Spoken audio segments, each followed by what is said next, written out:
শিক্ষামন্ত্রী নাকি পরীক্ষামন্ত্রী? মাননীয় শিক্ষামন্ত্রী জনাব মিলন স্যার, আপনার কাছে প্রশ্ন, আপনি কি বাংলাদেশের এডুকেশন সিস্টেমটাকে বদলানোর জন্য দায়িত্ব নিয়েছেন, নাকি শুধুমাত্র এই পরীক্ষা নিয়ে আপনার যত মাথা ব্যথা? কারণ বর্তমান সরকার দায়িত্ব নেওয়ার প্রায় 6 মাসের মতো হয়ে গেছে বা 6 মাসের কাছাকাছি। এর মাঝে আমরা আমাদের সম্মানিত মিলন স্যার আপনার বেশ কিছু উদ্যোগ দেখেছি, তবে বেশিরভাগ ক্ষেত্রেই সেই উদ্যোগগুলোকে মনে হয়েছে যে না, আপনি শুধু পরীক্ষা নিয়ে ভাবছেন, অথচ পৃথিবীর কোথাও শুধুমাত্র পরীক্ষা কেন্দ্রিক মানসিক বিকাশ, জ্ঞানতাত্ত্বিক বিকাশ, অর্থাৎ একজন শিক্ষিত মানুষ সে স্বশিক্ষিত হতে পারে, সুশিক্ষিত হতে পারে, শুধুমাত্র সেটা পরীক্ষার উপর ডিপেন্ড করে না। আপনি গত 2 বছর যাবৎ যা পড়লেন, আর পরীক্ষা হলে 1 ঘন্টা 2 ঘন্টা 3 ঘন্টার মধ্যে আপনাকে সিলেক্ট করে দিল যে না, আপনি প্রপারলি পড়াশোনা করেননি, আপনি শিক্ষিত না, এটা কিন্তু পুরো পৃথিবীর সিস্টেম না। তবুও মেনে নিলাম ভদ্রতার খাতিরে, এবং কি যে পরীক্ষা নিতে হবে। কিন্তু মাননীয় শিক্ষামন্ত্রী, কেন জানি মনে হয় যে আপনি সবসময় এসএসসি আর এইচএসসির কোমলমতি বাচ্চারা বা স্টুডেন্টরা যাদের বয়স 15 থেকে 20-এর মধ্যে, 16, 17, 18 এরকম বয়স, তাদেরকে নিয়ে আপনার বেশি মাথা ব্যথা। আপনি এটা প্রমাণ করতে চান যে না, তোমরা ভালো করে পড়ালেখা করনি, এই জন্য তোমরা পরীক্ষায় ভালো পারতেছো না, আর এটাই তোমাদের দোষ, তোমরা পরীক্ষায় ভালো পারতেছো না, তোমরা পড়ালেখা করনি। কেন জানি আমার মনে হয় যে শুধুমাত্র এই যে এসএসসি প্লাস এইচএসসি এই স্টুডেন্টদেরকে নিয়েই আপনার বেশি মাথা ব্যথা। অবশ্যই মাথা ব্যথার দরকার আছে, আপনি শিক্ষামন্ত্রী, কিন্তু এই ছেলে মেয়েগুলোকে বিভিন্নভাবে বিভিন্ন সময় এমন কিছু কথাবার্তা বলেন আপনি শিক্ষামন্ত্রী হিসেবে, যেটা বলা উচিত না, যেটা অন্তত আমরা মনে করি।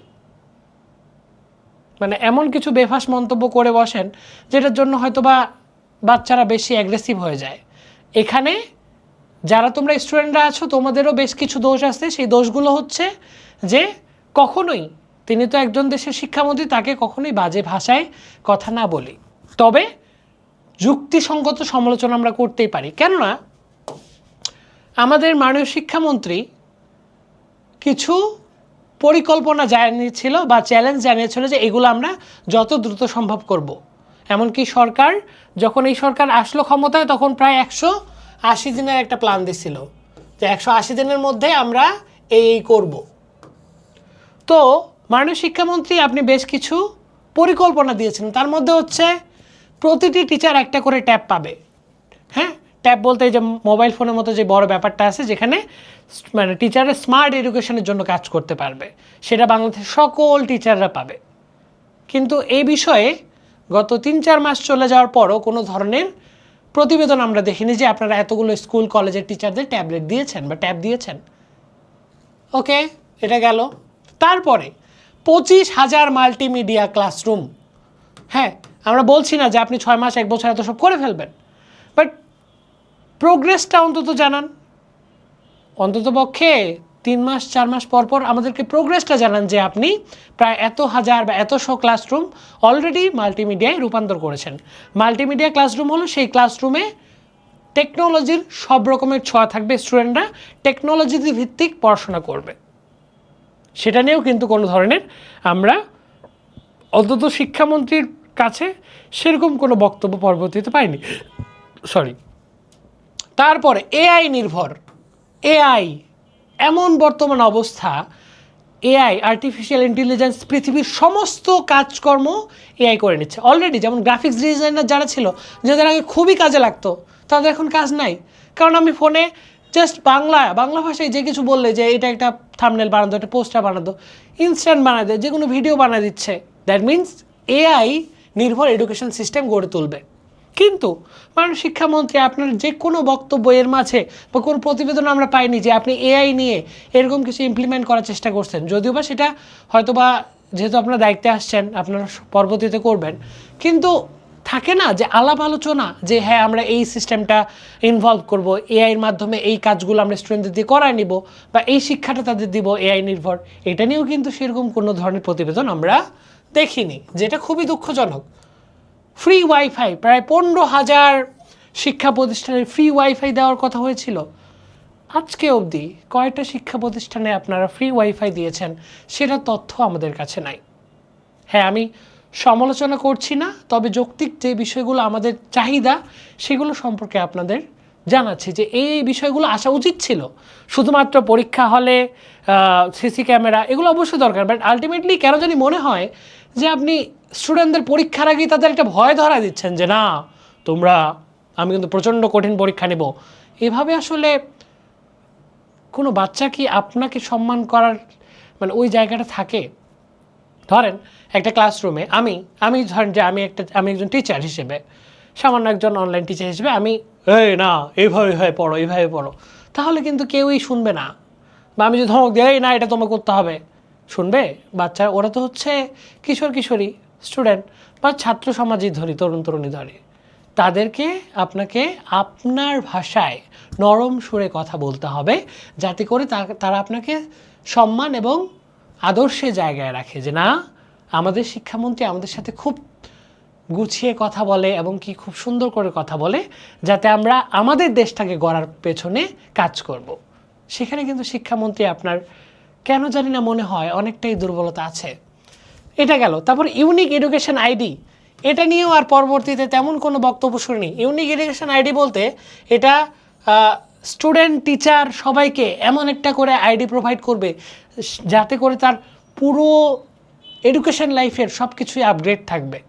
হ্যাঁ, মানে একদম বহির্বিশ্বে যেভাবে ব্যাপারগুলো ঘটে, কিন্তু সেটা নিয়েও আমরা কোনো ধরনের বক্তব্য দেখতে পাইনি। জনাব তারেক রহমান স্যার বলেছিল যে প্রত্যেকটা মন্ত্রণালয়ের দায়িত্বপ্রাপ্ত মন্ত্রী প্রতিমন্ত্রীদের কিন্তু আমরা চেঞ্জ করব তাদের কাজের উপর ভিত্তি করে। কাজ না পারলে তুমি যে সারা জীবন মন্ত্রী থাকবে 5 বছর, এটা হবে না। তবে হ্যাঁ, স্টুডেন্টরা যে দাবিটা করছে যে শিক্ষামন্ত্রী পদ চাই, এটা নিয়ে অনেক সমালোচনা আছে, এটার দিকে না যাই। তবে আমার মনে হয় যে শিক্ষামন্ত্রী স্যারের অবশ্যই এই বিষয়গুলোতে নজর দেওয়া উচিত। যেমন একটা মন্তব্য করছে কি, এ বিষয়ে আমার যথেষ্ট আগ্রহ আছে, আমি আমার জায়গা থেকে বলছি একদম সামান্য মানুষ হিসেবে, যে পাবলিক পরীক্ষার জন্য আলাদা ও স্থায়ী কেন্দ্র পরিকল্পনা গ্রহণ করেছে সরকার। পাবলিক পরীক্ষার জন্য আলাদা ও স্থায়ী কেন্দ্র করার পরিকল্পনা, তার মানে বুঝতে পারছেন ব্যাপারটা কি? ধরেন যে এইচএসসিতে পরীক্ষা দিচ্ছে প্রায় 12 লাখ শিক্ষার্থী, ধরলাম 12 লাখ প্লাস। হ্যাঁ, এখন পরীক্ষাটা কীভাবে হচ্ছে, বোর্ড পরীক্ষাগুলো বা ধরো যে অ্যাডমিশন পরীক্ষা বা যাই হোক না কেন, কীভাবে হচ্ছে? বিভিন্ন স্কুল কলেজ ভার্সিটি মাদ্রাসার যে বিল্ডিংগুলো সেগুলোতে নিচ্ছে। এখন তিনি কি করতে যাচ্ছে যে না আমরা এই পরীক্ষাগুলো আলাদাভাবে কনস্ট্রাকশন বিল্ডিং করব, অনেক বড় বড় থাকবে, সেখানে আমরা পরীক্ষাগুলো নিব। হ্যাঁ, পাবলিক পরীক্ষা। কিন্তু মাননীয় শিক্ষামন্ত্রী, বাংলাদেশের অর্থনৈতিক অবস্থা এতটাই খারাপ, যেখানে আপনি আলাদা করে আবার বাজেট করে আরও বড় বড় বিল্ডিং উঠানো কি আসলে আদৌ যুক্তিসঙ্গত? যেখানে আমাদের ভার্সিটিগুলোতে, স্কুল কলেজগুলোতে হ্যাঁ প্রপার সুবিধাটুকু নাই। এমন অনেক স্কুল কলেজ আছে যাদের অবস্থা খুবই খারাপ। সেই অবকাঠামোগুলো উন্নত না করে আপনি আলাদা করে আবার নতুন করে কেন্দ্র নির্মাণ করবেন, সেখানে হয়তো বা আবার আলাদা কোনো ধরনের স্টাফ লাগবে, কর্মচারী লাগবে, আরও বিশাল খরচ। এই খরচটা করার দরকার কি? আপনি স্কুল কলেজগুলোতে অবকাঠামো উন্নয়ন করেন। এমন অনেক স্কুল কলেজ আছে যেগুলোর বিল্ডিংগুলোর অবস্থা খুবই খারাপ। এমন অনেক স্কুল আছে যেগুলো এখনও টিন শেড তো আছেই, টিন শেডের পাশাপাশি অনেক কিছুই সমস্যা। বাংলাদেশে তো অর্থনৈতিক অবস্থা ভালো না, এটা আপনাকে আমাকে মেনে নিতে হবে। সেখানে এই অবান্তর কথা যে আলাদা করে কেন্দ্র তৈরি করবে, সেখানে আলাদা বাজেট, আলাদা খরচ, টাকাটা কোথা থেকে যাবে? আমাদের মতো সাধারণ জনগণের পকেট থেকে কিন্তু যাবে। তার মানে কি? ট্যাক্স বাড়ায় দিবে। ট্যাক্স বাড়ায় দিলে কি হবে? আপনার আমারই ক্ষতি, তাই না? তো সেই আরও তার চেয়েও বড় কথা, এই যে কেন্দ্র পরিকল্পনা করতে যাবে, হ্যাঁ আরও বড় বড় বিল্ডিং বানাবে, কনস্ট্রাকশন বানাবে, দুর্নীতি তো আছেই। আপনি দুর্নীতি আটকাতে পারবেন না মাননীয় মন্ত্রী। ওই যে কোনো একটা ঠিকাদার বা কন্ট্রাক্টর কাজ নেবে, সেখানে 20 লাখ টাকার কাজ সে 5 লাখ টাকা করতে হয়ে যাবে। এইসব চোর বাটপারদের দেশে আসলে এত কিছু ভাবা উচিত না। বেসিক, আপনি বেসিক যে চাহিদাগুলো সেগুলো পূরণ করেন। আপনি যেগুলোর কথা দিয়েছেন সেগুলো আপনি দেন। এই যে এখানে একজন হক নাজমুল নামের একজন ভদ্রলোক কমেন্ট করছে এই পোস্টে, খাঁটি একজন পরীক্ষা বান্ধব মন্ত্রী, পরীক্ষা ছাড়া মাথায় অন্য কোনো চিন্তা নেই। বুঝতে পারছেন? মানে আমাদের পরীক্ষামন্ত্রী বলতেছেন, আমাদের শিক্ষামন্ত্রী স্যার আপনাকে অনুরোধ করব যে 2026 সালে এসে আপনি নিজের চিন্তা ভাবনাগুলোকে কিছুটা হলে আপগ্রেড করুন। হ্যাঁ, আপনি অনেক শিক্ষিত মানুষ, অনেক জ্ঞানী মানুষ, কিন্তু কেন জানি মনে হচ্ছে যে আপনি স্টুডেন্টদের সাথে কানেক্ট করতে পারছেন না। আপনি এই দিকে আপনার অবশ্যই নজর দেওয়া উচিত। এই যে এসএসসি এইচএসসির বাচ্চাগুলো, এরা খারাপ পড়াশোনা করছে, এটা প্রমাণ করার পেছনে না লেগে থেকে তাদেরকে জিজ্ঞেস করুন যে তোমাদের কিসের সমস্যা হচ্ছে, কোথায় সমস্যাটা হচ্ছে। এতদিন ধরেন যে গত 16-17 বছর তার পড়াশোনা করেনি, যতটুকু করছে হুট করে তো একটা বাচ্চার উপরে আপনি গত 15-20 বছর ধরে 15 বছর ধরে এইভাবে পড়ে আসছে, আপনি ঠাস করে ওকে বললেন যে গত 15 বছর ছোট্ট একটা পুকুরে সাঁতার কাটে আসছে, হঠাৎ করে ওকে সমুদ্র ধরা দিলেন যে এই সমুদ্র পার দাও। এটা কি সম্ভব? এটা অবশ্যই সম্ভব না। আপনাকে 5টা বছর সময় আছে। হ্যাঁ, এই 5 বছর যদি আপনি মন্ত্রী হিসেবে থাকেন, হ্যাঁ, সেক্ষেত্রে আপনার উচিত ব্যাপারগুলোকে রুট লেভেল থেকে গিয়ে উন্নত করা। শুধুমাত্র পরীক্ষার কথা না চিন্তা করে আপনার উচিত যথোপযুক্ত শিক্ষা, হ্যাঁ, এই যে এই শিক্ষার যেই বেসিক নিডসগুলো সেগুলো পূরণ করার। তাহলে আশা করি আপনি শিক্ষামন্ত্রী হওয়ার মতো যেই মর্যাদা, যোগ্যতা, সেটা আপনার আসলেই আছে বলে আমরা সাধারণ স্টুডেন্টরা মনে করব। এসএসসি এইচএসসির বাচ্চাদের, এই যে এসএসসি 26-এর বাচ্চাদের তো প্রচণ্ড প্যারা দিলেন, বিভিন্ন রকমের কথাবার্তা হ্যান ত্যান, এই জন্য স্টুডেন্টরা আপনাকে নিয়ে মিমস বানাচ্ছে। এগুলো কি আসলেই ভালো দেখায়? মানে কোনো দেশের শিক্ষামন্ত্রী এবং স্টুডেন্টদের মধ্যে সম্পর্ক হবে বন্ধু সুলভ, একে অপরের পরিপূরক, সেখানে মানে ফাটাফাটি, মারামারি, মিমস বানাও, ট্রোল করো। What is this? এই ভিডিওটা যারাই দেখবেন না কেন, আপনার কাছেই প্রশ্ন থাকলো যে আমাদের শিক্ষামন্ত্রীর কী করা উচিত, পারলে কমেন্টে জানান। পরীক্ষামন্ত্রী না হয়ে শিক্ষামন্ত্রী হন, আশা করি এটা সবার জন্যই মঙ্গল হবে, এবং আমরাও চাই যে বাংলাদেশে একটা ভালো এডুকেশন সিস্টেম তৈরি হোক। আসসালামু আলাইকুম।